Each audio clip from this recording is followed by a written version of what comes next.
This is SSN. Story Studio Network. Welcome to this special series of the Most Painful Podcast, recorded live from the 2025 Invictus Games in Vancouver, BC. I'm your host, Tom Hoppy. On the first day of competition, I had the opportunity to sit down with Helen Helliwell, the CEO of Invictus 2027 Games, which will be held in Birmingham, United Kingdom. Helen, welcome to the show.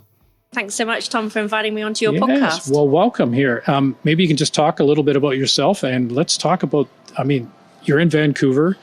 The vibe is just wild here, and I can just imagine what it's going to be like in the UK when it happens. It's amazing. We've had an amazing few days already, and the competition is only just starting. So you asked a little bit about me. My background is in the Ministry of Defence in the United Kingdom, where I've been working for over 20 years. Lots of work in the Armed Forces personnel space, and I'm super lucky to have been involved in the Invictus Games since Sydney in 2018, and then as head of delegation for Team UK at The Hague and Dusseldorf. So when the opportunity came to lead this bid, it was one that I definitely could not give up without a fight. So been working on the bid for over a year, and then we were announced as winners last summer, and we've been building the team and setting up the organisation to deliver the next iteration of the Games in summer of 2027 and just build on all the fantastic work that's been going on before. So it's been fantastic to come to this Games and view it all with a different lens this time, and just get inspired all over again. That's really, you've done this more than once. Plus, you have a background in defense policy and also some experience with wounded soldiers, from what I understand. Yes. Your perspective on all this is just, there's so much to talk about. We talk about the power of sport, but how do you see it from both a policy side and also from a wounded soldier side? How do they... So starting with the most important, from the wounded soldier and their family, really. So I really got inspired when I was working on Op Herrick for Afghanistan in 2005 and 6. One of my roles was to report on all the casualties and fatalities that year. We suffered over 40 fatalities just in that year, just from UK, and many hundreds more casualties. And when you're writing those reports about the IEDs and the gunshots and limb loss and brain injury, those lives are going to be irrevocably changed forever. Not just the individuals' lives, but that of their families, friends, colleagues as well. So I then worked in a number of personnel areas in the Ministry of Defence on trying to make that experience better and the transition for people out of the military better, and set up a number of national programmes on that. But it was Invictus actually where I really saw a huge difference, a huge impact on those that are able to take part. Daily stories of how it has changed lives, saves lives, kept families together, where people have felt they've got their loved ones back. I think the whole training cycle, the whole preparing for Invictus, it's wearing that flag on your shirt again, having a real sense of purpose and being with your community, being with your tribe again is so important to the competitors, and it really helps the families as well. When the families come to the training camps, get to meet each other, share experiences, they feel back as part of the community again and can just see the change in them in such a short space of time. So it's just been incredibly inspiring to work on that. So I know that the week of the Games and the journey that they go through over that period of time is absolutely life-changing, but really it's the impact and legacy that really excites me as well. I know that we'll put on a world-class event for that week in the summer of 2027, but the impact and legacy for us starts much sooner. It will start from this year as we get handed over the flag. And I know you're really interested on the research side, so we're really excited to publish our impact and legacy framework in the summer and some action plans to start delivering that across the UK. And we're world leaders in some of this rehabilitation medicine, so we want to showcase that to the world and share what we have learned, particularly over the last 20 years in rehabilitation and support to families, not just physical injuries, but mental health and ill health too. So we're really looking forward to that research and impact legacy as part of our custodianship of the Games into 27. Yeah, because we know that with chronic pain and even mental health, which are combined, the two of them go together, having community and people that one can relate to actually helps in the recovery. Absolutely. Yeah. And having a community where you can normalize those conversations about how you're feeling and the depths that you can go to and how other people help manage that and how their families manage that. I think being able to share that and normalize those conversations about the highs and lows of recovery, which is lifelong and goes on well past the surgeries and the physical recovery. Yeah. So for our listeners who may not know, maybe you can talk a little bit about the legacy and what that means. So I think for the UK, it's so multifaceted. It is, yeah, and it we is. really want to get out into the communities and with our stakeholders and get them to help us shape it too. So we've had some initial research conferences with academics from across the UK universities to look at where are the gaps, where can we build on, what's been happening in Canada as part of this cycle, and where can we build on that. So that's really exciting work that we'll take forward over the next coming months. I'm really looking forward to working with the community on that. And then I think for us, there's aspects around adaptive sport, adaptive art, and adaptive employment that we want to just increase the capacity in the UK and in other countries to be able to do that. So Invictus is fantastic, but the need is much greater than the amount of people that can take part. Invictus Games, 550 competitors, but we know there are many more that the Invictus Games Foundation supports in between the games and after the games. So it's really ensuring that we've got the ecosystem in the United Kingdom to help support that cycle before and after the games, and also putting some, sense of responsibility on those that own the sports clubs or own the arts facilities and theatres or own the workplaces to make them truly accessible for people with adaptive needs. So I think the storytelling through Invictus, the inspiration of what people can do and not what they can't with adaptive needs, will really enable us to use Invictus as a platform to change that in the UK and more broadly. And I know that the Heart of Invictus on Netflix has really had a profound sea change in some societies and how they look at people with different needs and how we could be much more inclusive of them in, as I said, not just employment, but in arts and in sport as well. So we're really looking forward to seeing how we can bring that all to fruition. Yeah, because I think that's, we run a program too that is called the Military Veteran Alpine Challenge. And what we're doing there is exactly what we're talking about, is providing the tools to the veterans through education. So be it on pain, military mindset, and identity, so that when it's over, they have the tools to continue forward, moving ahead. It's got to be sustainable, and it's got to be manageable, and it's got to be available in their communities in which they usually live, and helping that grow that ecosystem and giving them the empowerment as well. I know that previous competitors have gone on to build those wheelchair basketball clubs in their local communities, and the same with lots of other sports. So it's empowering them to be able to do that as well and take this experience to have that more long-term effect. Yeah, because the transition is, transition used loosely, but the military mindset stays with the veteran for a very long time. And it's learning to adjust. It's the research states, and we also know with the veterans we work with, that it's part of them. It's something that we're never going to get rid of. So we have to learn our strengths and differences as we move through society. So sports is one of those, but like you're saying, it's the legacy. It's what do you do after when you go back into the community? Yeah. And we quite like to look at the research of how members of the armed forces, when they leave the armed forces, transition out, they tend to go into roles where they serve again. They serve the community in other ways, whether it's through volunteering with reserves, forces and cadets, for example, or school governors, or there's a whole range of work search that and they rescue, go into. we see a lot of Search and rescue, you're right. Yeah, so many go into that. So shining a light on that.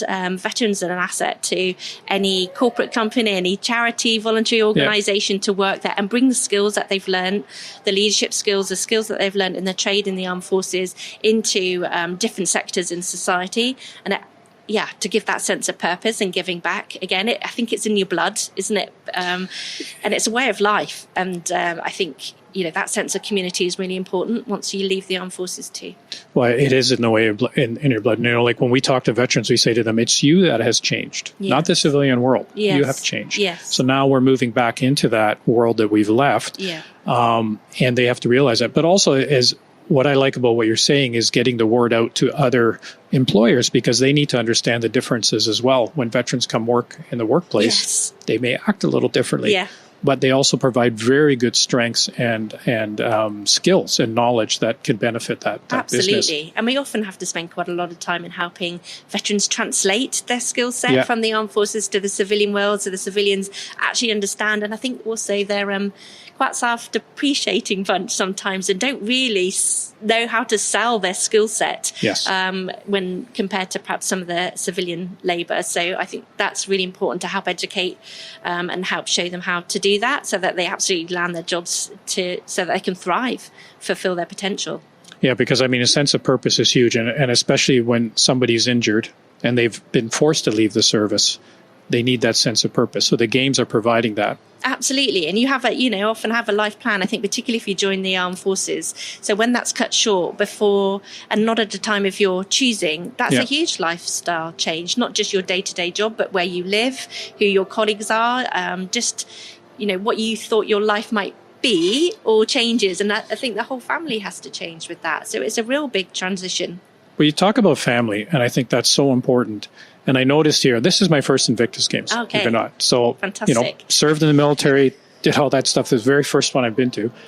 And I see the families around here too. And I think that's so important and so cool that they're able to be part of this process, because so many times they're forgotten, but they carry a big burden. They carry a huge burden, and it's a huge lifestyle change for them as well. The person that they live with or they married are going through a huge transition, and the family has to cope with that as well. And particularly with adaptive needs and what you thought your life might be like, it's learning to adapt to different ways of doing things. So it's a huge journey for the family. And we often say in the armed forces, you recruit the individual, but you retain them through their family, because the family sacrifice so much, whether that's movement every couple of years, whether that's long absences while their loved one is deployed and serving, to the uncertainty about where they're going to be. It's the children who have to move schools frequently. So they make a huge sacrifice on their life. And I know that, you speak to families and absolutely thrive on it as well. Yeah. But it's got to be acknowledged that they play a huge, huge part in the rehabilitation of their loved ones. And I think many listeners may not know, but we're looking at the research too, is when a veteran is suffering with chronic pain, the children end up having chronic pain. We're seeing that in the research. So it's, breaking that cycle, we call it, through sports or through involvement, through knowledge, and also letting people who are not military understand that, I think is so important. And chronic pain is just a horrendous thing to have to manage and live with. The medication can really knock you out. You don't have that get up and go that you're so well known for, and it's exhausting. And trying to have to mask that or put on extra energy to try and overcome that, so that you can live the life that you want to live and that your family have expectations around, is absolutely something we need to be talking about. And I hope that the scientists and research and the academics can help move on the treatment and management of long-term chronic pain. Yeah, and this is one of the reasons why we did this podcast, is to help veterans and anybody who suffers with chronic pain, but is to help them and have people like yourself come on and talk about what's happening out there. And so the veterans community, as well as non-veterans community, is educated on what's going on. So I think education is key in all of this. No, I'm really grateful that you're shining a light on this particular aspect.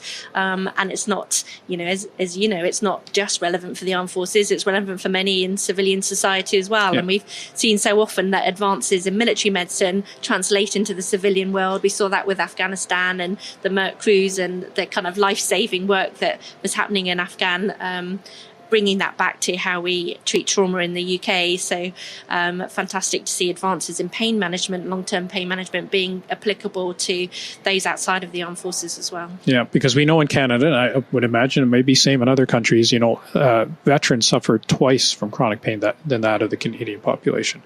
Gosh, I didn't know that. Yeah, so 20% of the Canadian population will live with chronic pain, and veterans is 40%. Around that number, that's ballpark, right? So, and I think it's just the way of the job and the lifestyle, and it would be interesting. The UK has those similar numbers, and I would imagine I'd really like to go back to our academic group and understand a little bit more about what they're working on with their long-term pain. Because it is that high, and then now we, like I had mentioned, it gets down into the families and the kids as well too, right? So becomes a big issue. So no. Why do you think? Is there a barrier to access treatment? Is there a barrier to want to talk about it? Is it they're kind of putting up with the pain? Why do you think that veterans might suffer more? Well, there is a number of things. I think the one of it is the military mindset of pushing through, yes, right, and not going to see a doctor. Yeah. Not doing, that's part of that too. The nature of the job, the heavy loads, the yes, lack of sleep, all that stuff, nutrition. And then I would suggest, in my own experience and many other veterans, this is why we started that program, the Alpine Challenges, because a lot of veterans do not have knowledge of chronic pain and pain science. right, So they're not understanding that connection between the brain and the body, the biopsychosocial model of chronic pain. And then we have an extra layer of complexity by having the military mindset embedded into that. Because someone in the civilian world who has a car accident and is severely injured and may not be able to go back to work, that's part of their identity as well. But they're already within the civilian world. Now you take a veteran who has, left their team or their community, has been put into the civilian world, and they also have an injury and chronic pain. They're getting a double whammy because now they have to learn to readjust back into society. Yeah.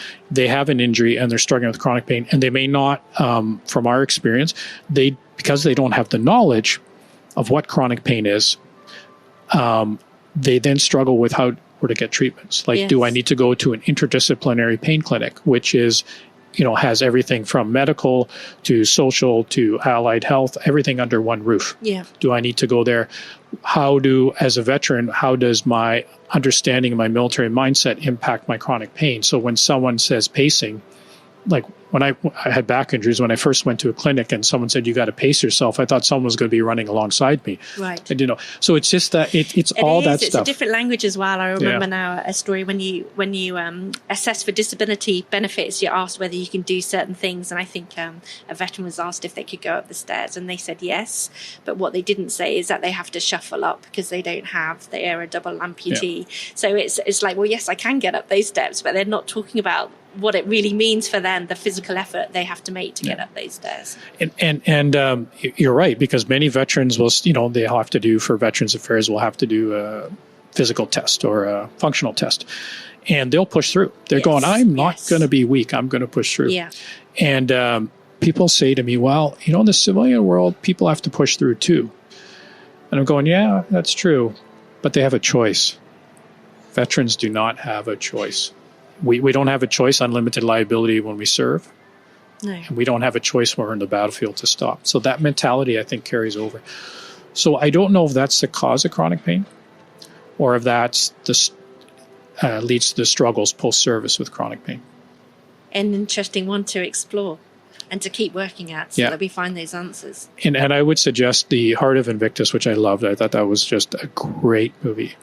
But that, for myself, those are the two big things I picked out. People struggled with purpose and they struggled with chronic pain post-games from the interviews. Yeah. So and that's all over the world. So it's interesting that regardless of where the soldiers served or what country they come from, that to me was the common theme with everybody in there. So that is definitely something that I want to take away, Tom, and think about how we can work on that for 2027. So I will definitely, when I get back to the UK, engage with our academic advisory group to understand what work in the UK is happening on that, and with their international colleagues, and to see what we can bring forwards to share on best practice for 2027. Well, that's exciting. I mean, I could probably talk for another. You're so lovely to talk to. I'm just. So we're looking forward to. So that's 2027. Yeah, not long. It will soon go. No, it's going quick. And what are you learning from the games here? Oh, fantastic. Just the team have been fantastic in sharing their insights, definitely seeing it through a different lens, picking up loads of great practices, getting the opportunity to talk to the teams and their families to see which bits they really like. The Nations Lounge is amazing. And it's just feeding it all in at the moment. We are full of ideas. I'm really excited to be here. It's only Sunday. We've got another week to go. So we are just soaking it all up and can't wait to take all that we've learned from this and build on what can have done to bring back an amazing week in 2027, but also really build on that impact and legacy. And I think that's so important. I love what you guys are doing. great to have you on the show. Really appreciate you taking the time out of your busy day, because I know you got lots going on. I really appreciate it. Thanks, Tom. It's been lovely to talk to you. Thank you.